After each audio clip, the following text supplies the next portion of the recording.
अस्सलामुअलैकुम। अल साबरिया दवाखाना में खुश आमदीद कहते हैं।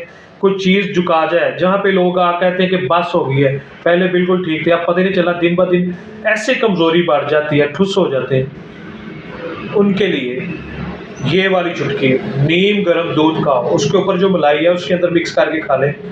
मैं कहता हूँ कि दुनिया जहान की कोई भी इस तरह का आपको नुस्खा नहीं दे सकता। कोई भी जहाँ मर्जी चले जाए, ये सिर्फ़ और सिर्फ़ आपको अल साबरिया दवाखाना से मिलेगा।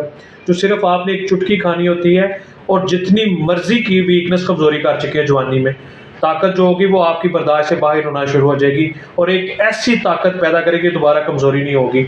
और इस तरह का नायाब और कीमती जड़ी बूटियों का मरकब सिर्फ़ और सिर्फ़ आपको अल साबरिया दवाखाना से मिलेगा। ये है ओरिजिनल, जो लोग हिकमत ढूँढते हैं, जो हिकमत को मानते हैं, जो कहते हैं कि हमें कोई ऐसी चीज़ मिले जो दिनों के अंदर रिज़ल्ट दे, तो फिर ये है, इसको इस्तेमाल करें और इस चीज़ की गारंटी होगी कि इस तरह का कोरस